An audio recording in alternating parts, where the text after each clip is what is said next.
Got that fever.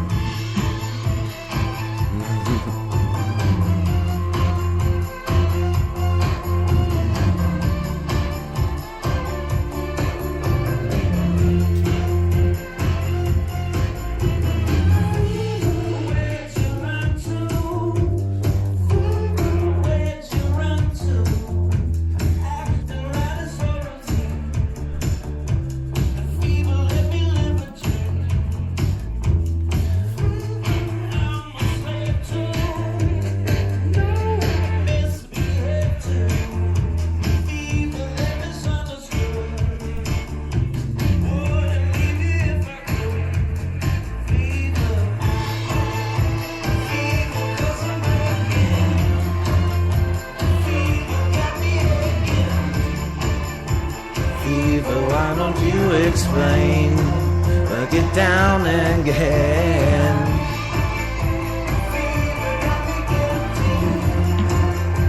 Just go ahead and kill me.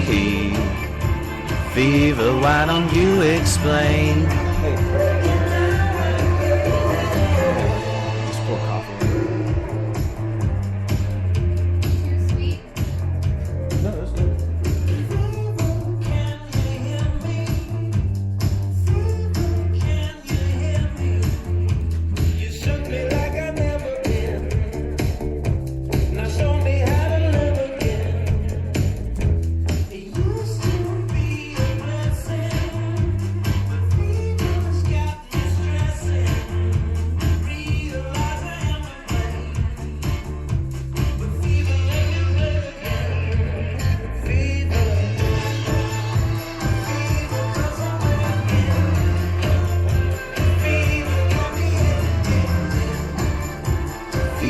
Why don't you explain?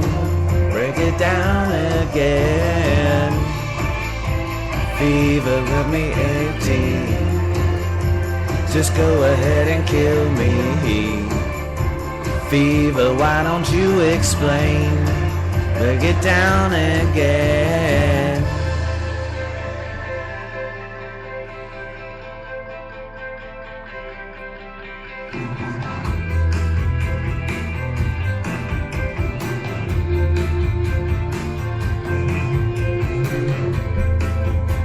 The cold pale light in your eyes, thank you, reaches also rising line. You know not to leave her. The cold pale light in your eyes reaches also rising line. You know not to leave her. Fever.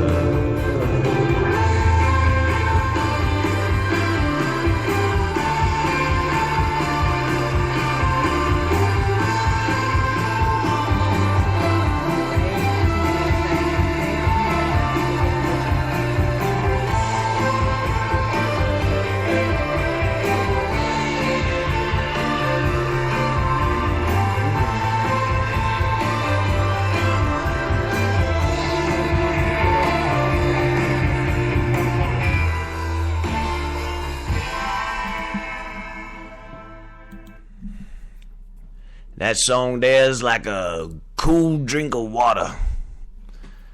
I like it. Jeremy Beaver gives me fever. Nope. I've been giving people fevers.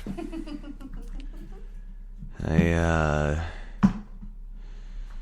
had people at the station checking out the window to see if the NSA or anybody else was there blipping the system. And I told them I didn't blame them. I would too.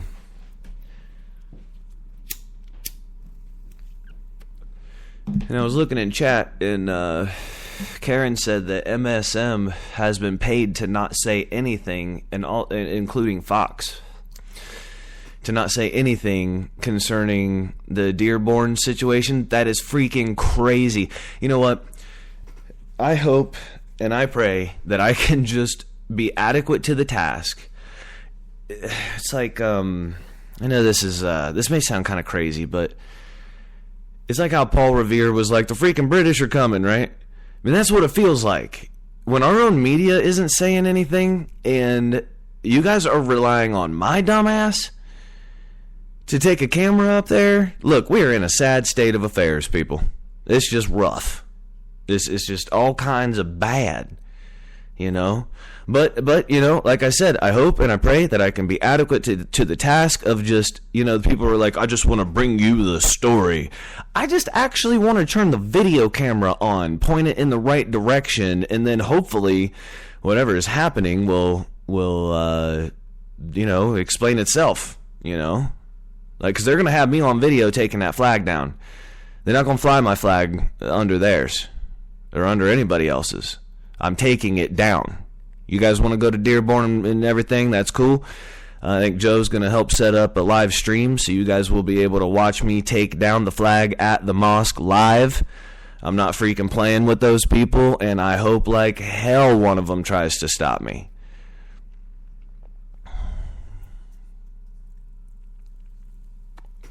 It's crazy. It's crazy. We're almost into 2015. And the only people that are gonna bring you this story on Dearborn is me and Right Side Media? Are you serious? Oh my God. Please, if somebody is listening to this, please also go out there. You know, let's not just rely on me and Right Side Media with Tyler and Keith. I mean, you know, we're good dudes and everything, but come on. I mean, we could use more people. We could use more independent reporters. You know, for God's sakes, don't bring the mainstream media out there. Nobody contact mainstream media. We do not want them out there. Those people are insane, and it is obviously in part their fault that things are the way they are, the way that they whitewash and black everything out. You know? Like, a lot of people aren't even aware that these protests have been happening for a long time. It's just they weren't covering them. There were huge protests that weren't even talked about in the U.S. We just had friends that left the U.S. and came back, and they were like, so did you guys hear about this? We were like, what? And they said, did you hear about this? What? Yeah. It wasn't even told in U.S. media the same way that was told what was going on in Mexico with those children. In foreign press, they're talking about how the Mexican government worked in collusion with the cartels and handed over those children to be burned to death. And that's why the parents and the people came out and burned Parliament down in Mexico. You know? And they burned a lot more than just their Parliament building down. You know, that stuff's not even being reported here, man. You lost your country. You're not losing it. It's gone. It belongs to other people. I mean, it just is. Now, what's going on here in the chat? Sorry, guys, I'm blah blah blah. I'm over here rambling and things, and I try to keep up. And Fox has part ownership from Saudi Arabia. Awesome. The Saudi entourage is in West Palm Beach, Florida, at the former Ritz-Carlton Hotel. Ooh. I got people in Florida, homie. I can get a hold of them. Nice. Alright, I won't tell anybody else.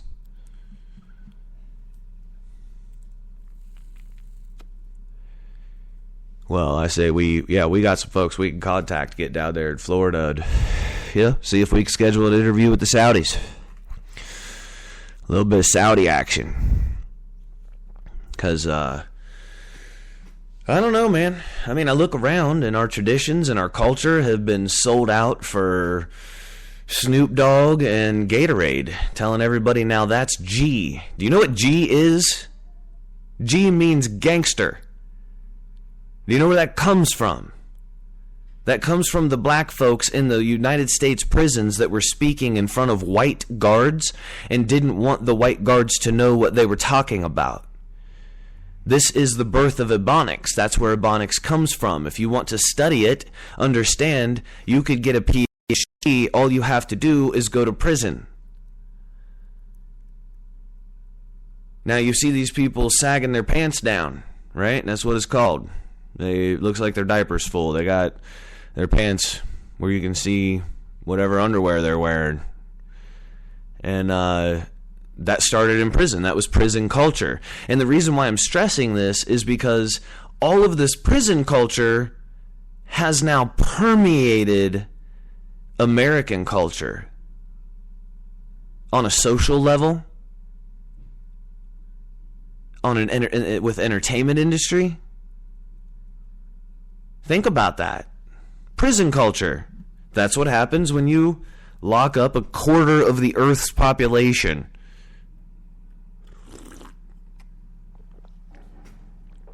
It makes me not feel so free. How about you?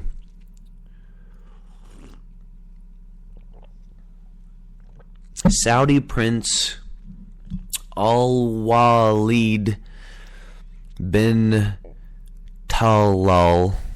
Man, I am really bad at those names. Al-Walid bin Talal is part owner of Fox. He is the second largest shareholder. Great.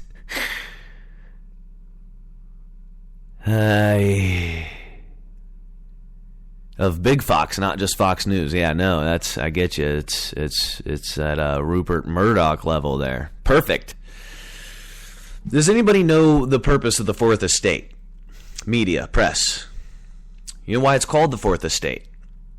Well, it's not anymore. It's supposed to be. It used to be. It's the Fourth Estate because you had the first three. You have your branches, your legislative, your judicial, and your executive. Well, media was supposed to be the unspoken but kind of outwardly spoken at times Fourth Estate. Another form of checks and balances. Another way to keep our butts safe. And then the corporations bought it, and now we're a pretty far cry from where we used to be, where we need to be, where we should be. And by all rights, I mean, we inherited a mess. If you're alive today and you're listening to this, you know, there's a really good chance that you're not part of the problem as far as you didn't legislatively, you didn't decide these things. You didn't vote on them. You didn't adjudicate on them. You didn't, this wasn't us. We inherited this. Is it your responsibility to do something about the mess that you inherited? It for damn sure is. Tell me what you think of that. Do you feel stuck?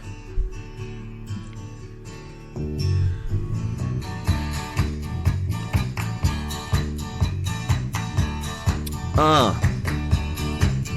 I don't know why I came here tonight. I got the feeling that something ain't right. I'm so scared in case I fall off my chair. And I'm wondering how I get down the stairs. Clowns to the left of me, jokers to the right. Here I am, stuck in the middle with you. Yeah, man. That's how I'm feeling. Stuck in the middle between these corrupt politicians, corrupt bankers, corrupt entertainment industry pushing agendas. You think that music and movies don't affect you? You think that there's no way those things could be used to harm you or influence you? Then do this. Pick a movie from the late 1990s. Whatever movie you want, something you liked. You went to the movie theater and saw. And then go up to 5 random people. People you know, people you don't know. Ask them about that movie. If those 5 people also know about that movie, that starts to tell you the power and influence of that kind of media. Do you get what I'm telling you? Do you understand what kind of power you wield if you are in the entertainment industry? Do you understand what that does? Do you understand the implications? Think about it along those lines. I'll give you a minute. It needs to be considered differently because there is an effect and it's very real. And if you want to chalk it up to cynicism, you're definitely part of the problem, but you're also very weak and no one is going to want you to be part of their fold. No one of good conscience or character or maturity. We're going to have to discern these things for ourselves, aren't we? It's about the only way we can get things to good, to see it for ourselves, and then find the people who are like-minded. Unite Ohio has created many ways for people to be able to do that. And as I've been speaking, God, I should have mentioned this sooner, man. I am so sorry, guys. I am so sorry. I should have mentioned this at the beginning. Today is Operation Feed the Homeless. It's going on for about another hour. Of course, you can do this at any time, but today is Operation Feed the Homeless. I've got pictures and video of the State House, downtown Columbus, once again orchestrated by the great Heather Lucas. I know she is not listening right now, but thank you, Heather, anyway. They brought food, coats, blankets. They had hot food. They had cold food. Just went down there and did it up, man. Just went down there and did it up. God bless them.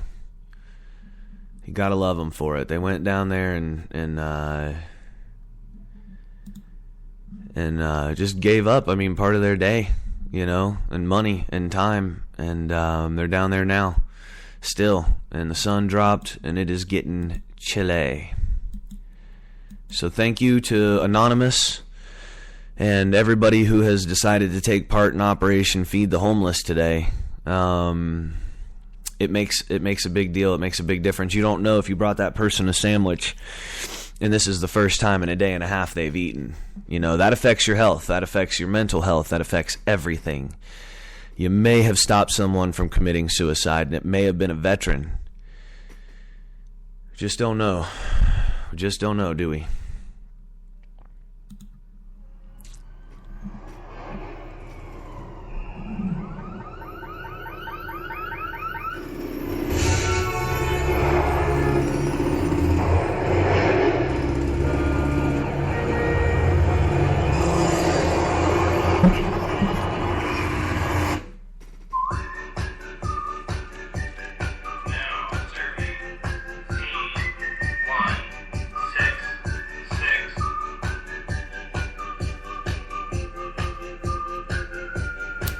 Ooh, crazy's what they think about me.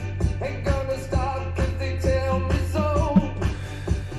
99 miles per hour, baby. It's how fast that I like to go. Can't keep Up with my rhythm, though it keeps trying. Too quick, all the lines we go. I walk to the sound of my own drum. It goes, they go, we go. Hey, yeah, yeah, yeah. Oh, here we go. Feel it in my soul. Really need it. I'm going to put the link for this video in the Right Side Media Network chat, because if you haven't seen this video, the guy that freaks out in it, I'm telling you, that's me. That is exactly what I would look like. I mean, I'm not sure why he's freaking out exactly, but somehow I can still relate. He's going completely insane, and I'm with him. That's Fits and Tantrums is the name of the band, and the song is The Walker. If you guys get a chance to check that out, that guy freaks out, and it's hilarious. I'm either really good at this or horrible at being some kind of a DJ, but there's a couple more people in the chat room, and I happen to be having a really good time, so I hope you guys are enjoying yourselves too. We have, like I said, we're going to have some guests on later this week, different things. We will be calling the Lima Police Department. Hopefully, by the end of the week, we're trying to get as much actionable information as possible. And then we're going to make our rounds. And someone else talked about setting up an interview with the police, like actually going up to the Lima police station and interviewing these guys through a live stream. So hopefully we'll have that to look forward to. Now, I spoke about ACT, and I spoke about, if you guys haven't checked out ACT, it's they're a political organization. And this has to do with the Muslims in the country. Now, the spokeswoman is from, I believe, Palestinian descent and understands a bit about, you know, what these people are saying and what these people, you know, believe as a culture and things like this.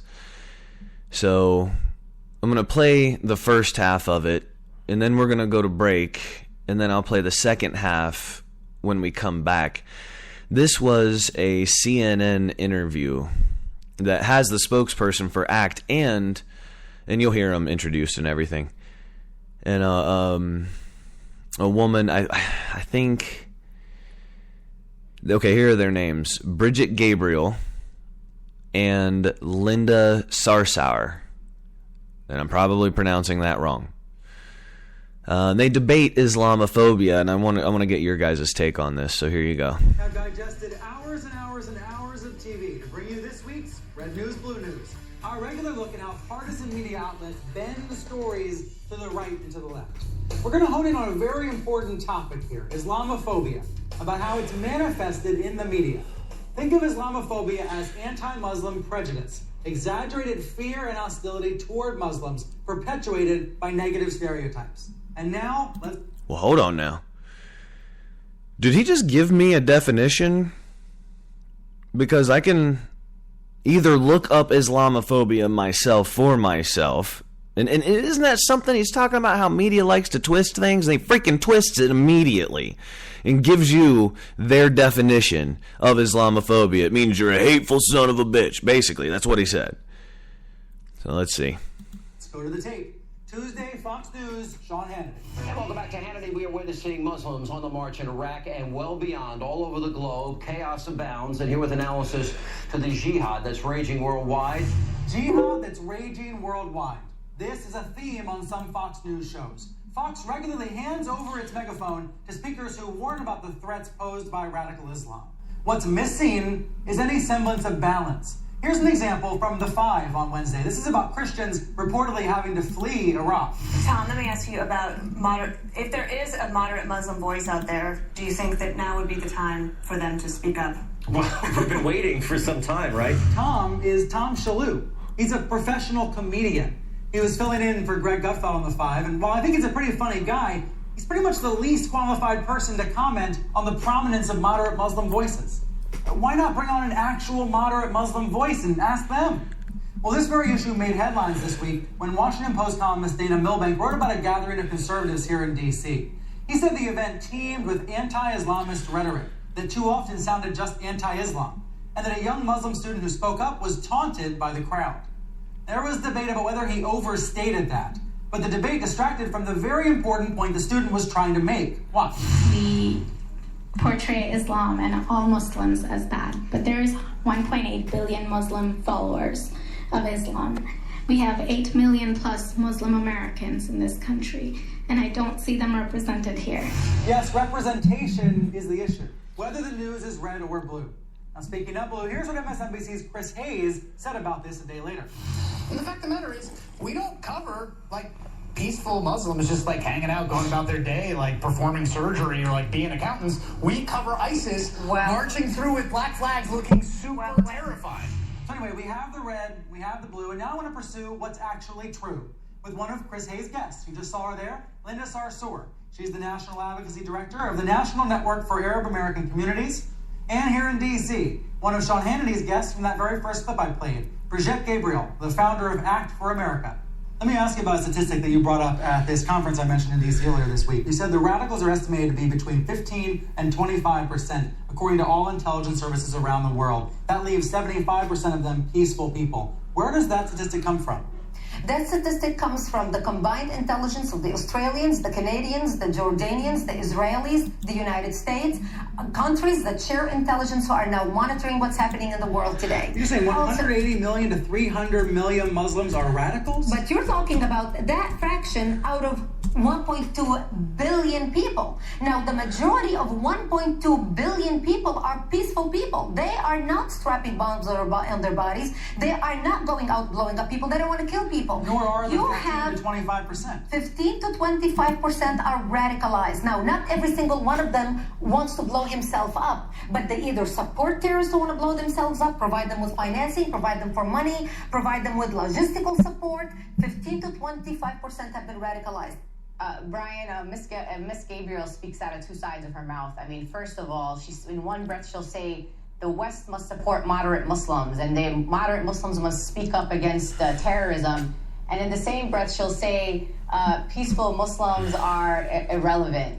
Miss Gabriel needs to make up her mind when it comes to what is radical Islam. When asked by Australian News, she said a radical Muslim is someone who prays 5 times a day, someone who believes in the word of the Quran, which is the Muslim holy book, someone who believes the Prophet Muhammad, may peace be upon him, is a perfect man. That's basically every Muslim. So I have no idea what she means. Where is the room for moderate Islam? We need to support moderate Muslims, and we work with them. We actually have keynote speakers at our national conference who are moderate Muslims. I had a TV show where we invited them on to be on our TV show. We want to expose their message, but that's completely different than dealing with terrorism, what I deal with as a terrorism analyst. And that's what we need to discuss. The moderate Muslims, they can organize. Where are their collective voices? Where are the voices of the moderate Muslims speaking when girls kidnapped by Boko Haram disappear and we still do not know where they are? We hear that quite a bit on Fox News. Where are the moderate Muslims? What's the answer to that question?